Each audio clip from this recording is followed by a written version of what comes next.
একজনের ভালো থাকতে ভালোটা দেখতে পারে না। আমাদের কিছু এমনি লোক আছে রাঙামাটিতে, যেমন ধরুন আমাদের কন্টেন্ট ক্রিয়েটর আমাদের তারেক ভাই, অনেকজন আছে রিপোর্ট মারে, তার মুখ থেকেই শুনুন, তিনি তাও বলছেন ভয় দেখা কোনো লাভ নাই, বুঝছেন। আশা করি সবাই ভালো আছেন। তো আপনাদের রাঙামাটি প্রতিবাদী কণ্ঠে তারেক ভাই নিয়ে কিছু কথা বলতে চাই ভাই। রাঙামাটি জেলার পার্বত্য অঞ্চলে আজ পর্যন্ত কোনো প্রতিবাদী কণ্ঠে নিয়ে কোনো বাঙালি ছেলে উঠে আসতে পারে নাই, এটা ভাই সবাই জানে। আর তারেক ভাই এমন একটা মনের মানুষ ভাই, কখনো কোথাও কোনো প্রতিবাদ কোনো খারাপ কিছু থাকলে সে সেটাকে সমালোচনাকে সবকিছু ঠিকঠাক করে দেয় ভাই। রাঙামাটি দ্বিতীয়তে এরকম আর কোনো তারেক পাবেন না ভাই। মানুষটার সাথে ভাই আপনারা যে যেভাবে যে কাজগুলো করছেন, তার আইডিটা রিপোর্ট মেরে ডিজেবল করে দিচ্ছেন, এই কাজটাকে আপনারা কখন ভালো করছেন? ভালো করেন না ভাই।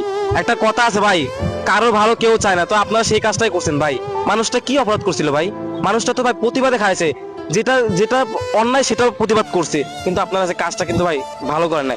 এই যে দেখেন মানুষটা কি অবস্থা ভাই, মানুষটা হয়তো সবার সাথে প্রকাশ করতে পারতেছে না, মানুষটা কিন্তু কষ্ট ভাই, কষ্ট লাগতেছে ভাই। এখানে অনেক মানুষের ভিডিও করে, অনেক বড় বড় সেলিব্রিটি আছে, কিন্তু আমাদের মতন সত্য ঘটনাগুলো বা বাস্তব চিত্রগুলো নিয়ে কেউ কথা বলে না।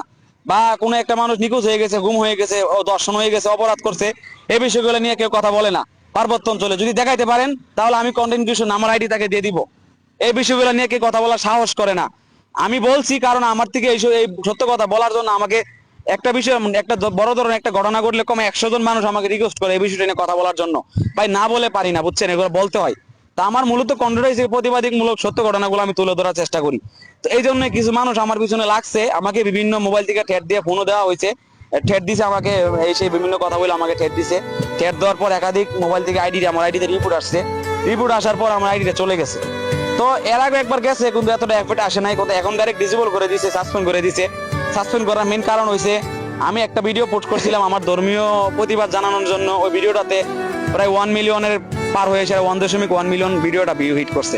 তো ওইটাতে বিপুল পরিমাণ রিপোর্ট আসছে। তো আমার কাছে আমার ধর্ম অনেক বড় ভাই, আমার ধর্মের জন্য প্রতিবাদ করতে গিয়ে যদি আমি মরেও যাই তাতে আমার এক বিন্দু আপত্তি নাই। আপনি আমাকে আইডির ভয় দেখায় কোনো লাভ নাই, বুঝছেন। আইডি চলে গেছে, এটার জন্য আমার এক বিন্দু কোনো আফসোস নাই।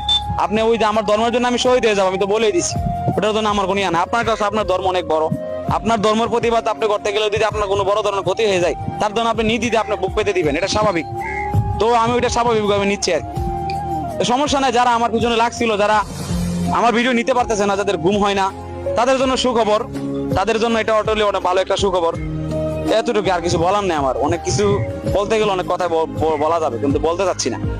যাই হোক, এতটুকুই। ভালো থাকবেন।